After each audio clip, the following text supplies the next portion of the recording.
메시지 성경 빠른 통독. 오늘 말씀은 신약 성경 서론에서 마태복음 개요까지입니다.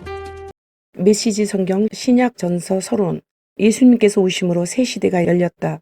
하나님께서 친히 역사 속으로 들어오셔서 그분이 우리 편이시며 우리를 구원하기 위해서라면 못하실 일이 없음을 분명히 보이셨다. 그 모든 일이 예수의 삶과 죽음과 부활로 드러나고 이루어졌다. 그때나 지금이나 이것은 웬만해서는 믿기 어려운 이야기이다. 너무 좋아서 믿기지 않는 이야기이다. 예수의 제자 가운데 한 사람인 요한은 그가 쓴 첫 번째 편지인 요한일서의 도입부에서 그런 상황을 이렇게 요약하고 있다. 우리는 첫날부터 거기 있으면서 그 모든 것을 받아들였습니다. 우리는 그 모든 것을 두 귀로 듣고 두 눈으로 보고 두 손으로 확인했습니다. 생명의 말씀이 우리 눈앞에 나타나셨습니다. 우리는 그것을 똑똑히 보았습니다. 이제 우리가 목격한 것을 여러분에게 과장 없이 있는 그대로 말씀드리겠습니다. 너무나 놀랍게도 하나님 자신의 무한하신 생명이 우리 앞에 모습을 드러냈습니다. 우리가 그것을 보고 듣고서 이제 여러분에게 전하는 것은 우리와 더불어 여러분도 아버지와 그분의 아들이신 예수 그리스도와의 사귐을 경험하게 하려는 것입니다. 우리가 이 편지를 쓰는 목적은 여러분도 이 사귐을 누리게 하려는 것입니다. 그러면 여러분의 기쁨으로 인해 우리의 기쁨이 2배가 될 테니까요. 요한일서 1장 1절에서 4절. 사람들은 하나둘씩 그 이야기를 믿었다. 예수께서 그들 가운데서 그들을 위해 살아계신 하나님이심을 믿었다. 곧이어 그들은 예수께서 그들 안에서도 살아계심을 깨달았다. 자신들이 살고 있는 세상이 온통 하나님께서 다스리시는 세상임을 알고 그들은 깜짝 놀랐다. 만물의 시작과 끝이 그분께 있었던 것이다. 실제로 요한은 그의 환상 속에서 예수께서 다음과 같이 말씀하시는 것을 들었다. 나는 처음이며 마지막, 최초이며 최종, 시작이며 끝이다. 계시록 22장 13절. 그렇다면 모든 것, 글자 그대로 모든 것을 다시 조정하고 다시 그려내고 다시 생각해야 했다. 그들은 그 일에 아주 신바람이 났다. 그들은 예수의 이야기를 전했고 그분의 가르침을 기억하기 쉽게 정리했다. 편지를 썼다. 노래를 불렀다. 기도를 드렸다. 그들 가운데 한 명은 거룩한 환상을 바탕으로 독특한 시를 썼다. 명확한 책임자가 있었던 것도 아니다. 모든 것이 자발적으로 이루어졌고 얼핏 보기에는 아무렇게나 되는 일 같았다. 세월이 50년쯤 흘러서 그 글들이 한데 모아졌고 예수를 따르는 이들은 그것을 하나로 묶어 신약 성경이라고 불렀다. 목격담, 개인적인 편지, 환상의 시 이렇게 세 종류의 글이 모아져서 한 권의 책이 되었다. 이야기 5편, 편지 21통, 시 1편. 이렇게 쓰고 읽고 모으고 정리하는 과정이 겉보기에는 아무런 책임자도 없이 이루어진 것 같았다. 하지만 그 기록을 읽으면서 삶이 변화되고 만들어져 가던 초기 그리스도인들은 책임자가 계시다는 확신에 이르렀다. 그 모든 일의 배후와 중심에 하나님의 성령이 계셨던 것이다. 그들이 뒤돌아보고 깨달은 것이지만 그 모든 일은 전혀 임의로 되거나 아무렇게나 된 일이 아니었다. 단어 하나하나까지 서로 맞아 들어갔고 각자 따로 쓰여진 문서들이 모두 정교하게 조화를 이루었다. 우연은 조금도 없었고 어쩌다 그렇게 된 일도 아니었다. 그들은 담대하게 그 기록된 글을 하나님의 말씀이라고 부르며 거기에 자신의 삶을 걸었다. 그 글에 자신의 삶을 다스릴 권위가 있음을 받아들였던 것이다. 바울은 그의 제자 디모데에게 보낸 편지에서 이렇게 말했다. 그리스도 예수를 믿는 믿음으로 말미암아 구원에 이르는 길을 보여주는 것은 오직 기록된 하나님의 말씀 외에는 없습니다. 성경의 모든 부분에는 하나님의 숨결이 깃들어 있어 모든 면에서 유익합니다. 우리에게 진리를 보여주고 우리의 반역을 드러내며 우리의 실수를 바로잡아주고 우리를 훈련시켜 하나님의 방식대로 살게 합니다. 우리는 말씀을 통해 온전해지며 하나님께서 우리를 위해 마련하신 일을 이루어 가게 됩니다. 디모데후서 3장 15절에서 17절. 그 후로 이 글을 읽은 사람들은 대부분 비슷한 믿음을 가졌다. 이 기록의 두드러진 특징은 당시 길거리에서 쓰던 언어와 놀이터와 시장의 말투로 되어 있다는 것이다. 그리스어를 쓰던 당시 세계에는 두 등급의 언어가 있었다. 공식 언어와 비공식 언어였다. 공식 언어는 철학과 역사, 정부 법령과 서사시를 쓸 때 사용했다. 누군가 자리에 앉아 짐짓 후대에 남길 글을 쓰는 것이라면 당연히 박식한 어휘와 정확한 어법을 살려 공식 언어로 기록했다. 그러나 사야 할 물건의 목록이나 가족 간의 편지, 청구서나 영수증 같은 일상적인 글이라면 길거리에서 쓰는 평범하고 비공식적인 일상어를 사용했다. 신약 성경 전체에 사용된 언어가 바로 그 언어다. 여기에 난색을 표하는 사람들이 있다. 거룩하신 하나님과 거룩한 것들을 담을 언어라면 마땅히 고상하고 장중하고 격식에 맞아야 된다는 생각 때문이다. 그러나 예수를 한 번만 잘 보면 그런 억측은 사라진다. 그분은 현실적인 이야기를 즐겨 하셨고 평범한 사람들과 스스럼 없이 어울리셨다. 예수는 있는 그대로의 우리 삶으로 내려오신 하나님이시지 우리의 삶을 가지고 하나님께로 올라가신 분이 아니다. 우리가 그분께 인정받기 위해 안간힘을 쓰시기를 바라시는 분이 아니다. 요한의 말대로 예수는 우리가 사는 곳에 오셔서 우리 가운데 한 사람이 되신 분이다. 요한복음 1장 14절. 바울은 그의 편지에서 예수에 대해 다음과 같이 말한다. 그분은 하나님과 동등한 지위셨으나 스스로를 높이지 않으셨고 그 지위와 이익을 고집하지도 않으셨습니다. 조금도 고집하지 않으셨습니다. 때가 되자 그분은 하나님과 동등한 특권을 버리고 종의 지위를 취하셔서 사람이 되셨습니다. 그분은 사람이 되셔서 사람으로 사셨습니다. 그것은 믿을 수 없을 만큼 자신을 낮추는 과정이었습니다. 그분은 특권을 주장하지 않으셨습니다. 오히려 사심 없이 순종하며 사셨고 사심 없이 순종하며 죽으셨습니다. 그것도 가장 참혹하게 십자가에서 죽으셨습니다. 빌립보서 2장 5절에서 8절. 그래서 예수를 따르는 사람들은 전도할 때나 설교할 때나 번역할 때나 가르칠 때나 메시지, 복된 소식, 굿 뉴스를 자기가 살고 있는 현장의 언어로 표현하려고 언제나 최선을 다했다. 하나님의 메시지를 바로 이해하려면 언어를 바로 써야 한다. 완벽함을 열망하는 우리의 바램에 어울리는 세련된 언어가 아니라 생각지도 못한 곳에서 하나님의 임재와 활동을 드러내주는 투박하고 다듬어지지 않는 언어라야 한다. 하나님을 생각하지 않고 평범하고 너저분한 삶에 몰두해 있을 때 우리를 확 덮치는 그런 언어여야 한다. 우리의 언어로 된 이 메시지 성경은 요즘 사람들이 쓰는 참신하고 이해하기 쉬운 말에 맞춘 것이다. 이 언어는 우리가 쇼핑하고 친구들과 이야기하고 세상사를 걱정하고 자녀들에게 식탁 예절을 가르칠 때 사용하는 언어와 똑같은 언어이다. 그 목표는 그리스어를 축자적으로 직역하는 것이 아니라 말투와 억양과 사건과 개념을 우리가 실제로 생각하고 말하는 식으로 바꾸는 것이다. 이 메시지 성경 작업을 하면서 새삼 깨달았지만 이 일은 내가 목사로서 평생 해온 바로 그 일이다. 35년 동안 나는 목사로서 성경 원어와 일상의 언어라는 두 언어 사이에 서서 적절한 단어와 수고를 찾아내는 번역자 노릇을 했다.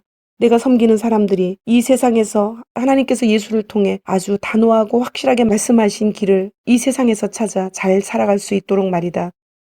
마태복음은 28장으로 구약 예언의 성취 예수 그리스도 예수님께서 탄생하신 BC 4년에서 십자가에 달리시고 부활하신 AD 30년까지의 기록입니다. 세 개의 큰 주제로 나눌 수 있는데 1장부터 4장까지는 사역의 준비로서 예언의 성취, 베들레헴과 나사렛, 내용은 예언의 성취와 확증, 그리스도의 사역 소개. 두 번째는 5장부터 20장까지로 갈릴리에서의 그리스도의 사역, 내용은 그리스도의 가르치심, 치유하심과 제자를 세우심, 그리스도의 신분에 대한 논쟁, 천국 복음의 전파와 배척, 치유하심과 논쟁. 세 번째는 21장부터 28장까지로 예루살렘에서의 사역의 성취, 내용은 가르치심과 논쟁, 십자가의 고난과 부활. 마태복음 서론. 예수의 이야기는 예수로 시작하지 않는다. 하나님은 이미 오래전부터 일해 오셨다. 예수의 일은 구원이며 그것은 아주 오래된 일이다. 창세전부터 시작되어 면면이 이어져 온 모든 주제와 기운과 운동이 결집되어 최종 모습으로 드러난 것이 곧 예수다. 마태는 한 지방에서 벌어진 예수의 이야기를 세계 역사의 정황 안에 배치하면서 신약 성경의 문을 연다. 예수의 탄생과 삶과 죽음과 부활에 관한 그의 기록을 읽노라면 우리는 앞서 일어난 모든 일과 연결지어 그것을 볼 수밖에 없다. 실제로 예수의 탄생에 관한 기록만 해도 마태는 독자들에게 메시아가 오심으로 구약의 두 예언이 성취되었음을 상기시키고 있다.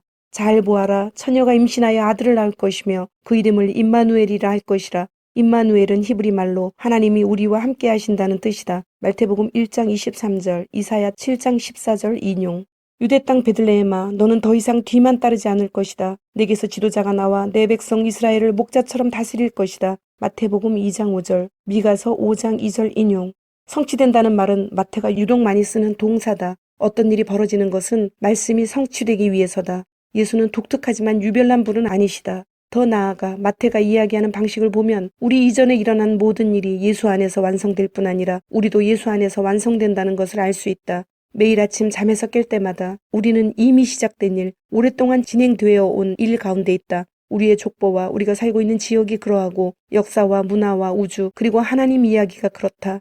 이 이야기 속에서 우리는 우연의 산물도 아니고 군더더기처럼 불필요한 존재도 아니다. 이 이야기 속에서 우리는 우리 인생의 방향을 발견하고 우리 삶에 대한 설명과 확신까지 찾게 된다. 마태는 종합적인 정황을 내놓는다. 하나님의 모든 창조와 구원이 예수 안에서 완성되고 우리 삶의 모든 부분, 일, 가정, 친구, 추억, 꿈이 예수 안에서 완성되는 것을 우리는 그 속에서 보게 된다.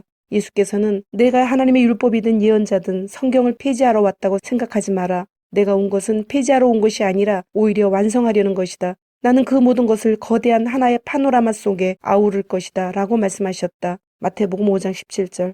이러한 정황이 없으면 우리는 자칫 예수를 신문에 나는 우리의 일상과는 동떨어진 분으로 여길 수 있다. 그것은 사실과 전혀 동떨어진 매우 위험스러운 마태복음 개요, 구약 예언의 성취 예수 그리스도. 헬라어 성경 이름은 카타마타이온이며 번역하면 마태에 의한 복음이라는 의미이다. 복음서라는 명칭은 2세기 초 예루살렘 교회를 중심으로 한 교회에서 마태에 의한 복음서라는 제목을 붙임으로 사용되기 시작했다. 기록자 마태의 본래 이름은 레위이고 알페오의 아들로서 직업은 세리였으며 예수님을 만나 마태, 하나님의 선물이라는 이름을 받고 12제자 중 한 사람이 되었다. 마태는 유대인으로서 구약 성경에 익숙하였고 구약 성경의 예언의 성취를 기다린 인물로서 예수님을 만나면서 자신의 모든 것을 과감하게 버린 인물이었다. 세리 출신이었던 마태는 직업의 특성상 자신의 주변에서 일어난 일들을 기록하고 분류하고 보관하는 일에 능했던 것으로 보인다. 이런 상황 가운데 마태는 예수님의 생애와 가르침을 주제별로 분류하고 정연한 순서와 간결한 내용으로 정리하고 있다. 기록 배경 교부 이레니우스는 베드로와 바울이 로마에서 교회를 세우고 있을 때 예수님의 제자 마태가 예루살렘을 떠나기 전에 유대의 그리스도인들을 위하여 본서를 기록하였다고 한다. 예루살렘 교회는 몇 번의 위기를 거치면서 성도들이 흩어지게 된다. 스데반의 순교 이후 헬라파 그리스도인들은 떠나갔지만 유대 그리스도인들은 여전히 예루살렘에 남아 있었다. 예루살렘 공의회를 통해 이를 확인할 수 있다. 이후 유대 그리스도인들은 AD 44년에 사도 야고보의 순교로 또 한 번의 큰 위기를 겪게 된다. 이때 적지 않은 무리들이 타이보다는 자의에 의해 피난을 갔을 것으로 보인다. 그러나 66년 유대전쟁 발발 이전에 이스라엘에 거주하는 유대인들이 선택의 기로에 서게 되었다. 예수 그리스도를 믿지 않는 유대인들은 여전히 정치적 메시아에 대한 희망을 버리지 않았으며 오히려 고조되는 상황에 이르렀다. 로마 총독 게시우스 플로루스가 66년에 예루살렘 성전 보물을 약탈한 사건이 일어났기 때문이다. 이 사건이 도화선이 되어 유대는 로마의 통치에 항거하여 대대적인 해방운동을 일으켰다. 갈릴리 사람 유다의 아들 메나헴이 열심당의 지도자로서 로마에 항거하며 마사다를 점령했다. 다른 편에서는 대제사장 아나니아의 아들 엘레아살이 성전에서 로마 황제를 위해 드리던 제사를 중지시켰다. 이것은 로마 제국을 향한 전쟁 선언과도 같았으며 예루살렘의 잠정적인 평화가 깨지게 되었다. 유대 그리스도인 공동체는 선택을 해야 했다. 그리스도인들에게 있어서 메시아는 십자가에서 돌아가시고 3일 만에 부활하신 예수님이었다. 그러나 믿지 않는 유대인들에게는 메시아는 아직 오시지 않은 분이었으며 그들이 기대하는 메시아는 메나헴이나 엘르아살처럼 정치력과 행동력을 갖춘 메시아였다. 이렇게 다른 메시아간으로 인해 유대 그리스도인 공동체는 유대 지도자들로부터 전쟁에 협력할 것을 종용받았으나 이를 거부했다. 그리하여 그리스도인들은 로마군의 임박한 공격에 처해 있는 예루살렘에서 유대교인들에 의해 추방되어 요르단 동편에 있는 펠라로 거처를 옮기게 된다. 이때 마태도 예루살렘을 떠났을 것으로 추측되며 이레누스의 보고에 의하면 예루살렘을 떠나기 전에 마태복음을 기록한 것으로 보인다. 이러한 상황에 처해서 마태는 예루살렘을 떠나기 전 예루살렘 공동체에 메시아가 누구이신지를 밝히려고 본서를 기록한 것이다. 그렇기 때문에 마태복음은 자신들이 믿고 의지하는 예수님께서 그들이 기다리던 아브라함과 다윗의 후손으로 오신 예수 그리스도의 책이라고 밝힌다. 이것은 하나님이 약속하신 메시아는 지금 유대인들이 생각하고 있는 열심당 지도자가 아니라 유대인들이 십자가에 못 박아 죽인 그 예수님이라는 사실을 공표하는 것이다. 기독교 역사가 유세비우스는 예루살렘에 있는 교회와 지도자들은 전쟁이 일어나기 전에 예루살렘을 떠났고 그들은 계시에 의해 데가볼리의 베레아에 정착했다고 주장한다. 그리고 그는 예루살렘의 멸망과 성전의 파괴를 하나님으로부터 받은 심판이라고 해석했다. 이 전쟁의 결과 성전 파괴뿐 아니라 패배한 유대는 그 이전보다 등급이 낮아졌다. 유데아라는 이름으로 불리게 되는 유대 지역은 로마 징령으로 변경되었다. 예전의 헤롯가의 분봉왕 지배 형태가 사라짐은 물론 로마 집정관 혹은 법무관 등급의 총독이 직접 다스리는 로마 영토로 바뀐다. 이전에 부분적으로 유대 땅에 허용되었던 자율권이나 지도력이 완전히 소멸되고 말았다. 기록 목적. 첫째, 유대인들이 오랫동안 기다려왔던 메시아가 바로 그들이 배척한 예수님이었다는 사실을 알리고 이를 믿게 하기 위함이다. 마태는 유대교에서 개종한 성도들과 유대인들에게 구약을 반복적으로 인용함으로써 예수님께서 구약 성경과 선지자들을 통하여 이스라엘에게 약속하신 메시아임을 확증하고 있다.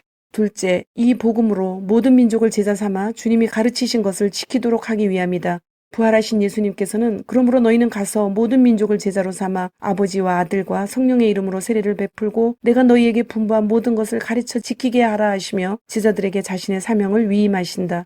셋째, 마태는 주님의 주요한 사역이 천국의 선포와 초대임을 알려준다. 예수님을 믿고 회개하며 순종하며 믿음에 부합하는 삶으로 양이나 알곡, 좋은 나무, 가난한 자를 돌보는 자로 사는 자만이 들어갈 수 있다. 특히 유대인이나 이방인이나 구별 없이 복음으로 하나 된 공동체를 통해 하나님의 나라를 성취해가는 것이 하나님의 계획임을 보여준다. 마태복음의 특징. 마태복음은 많은 유대적인 특징을 갖고 있다. 구약의 많은 인용과 함께 구약의 선지자들이 예언했던 메시아가 곧 예수 그리스도이심을 강조하고 있다. 또한 유대적인 관습에 대한 관심과 함께 유대적인 특징을 가지고 있다. 1. 구약과 신약을 연결하는 고리로서 구약을 129회나 인용함으로써 구약의 예언이 예수님을 통하여 성취됨을 강조한다. 2. 비유나 대화 속에서 천국을 36회를 언급하고 재림과 종말에 대해서 강조한다. 3. 사복음서 가운데 유일하게 교회에 대해서 16장 18절과 18장 17절에 언급한다. 4. 예수님의 가르침의 이야기를 강조한다. 산상설교, 전도훈련, 하나님 나라의 비유, 제자도, 종말론 등. 5. 설교, 이적, 비유 말씀, 순환 등을 연대기적 순서가 아닌 주제별로 모아서 기록하고 있다. 주님, 오늘도 말씀을 주심을 감사드립니다. 주신 말씀대로 오늘 하루도 주님의 모습을 닮아가며 말씀대로 순종하며 살도록 은혜와 용기를 주옵소서. 예수님의 이름으로 기도드립니다. 아멘.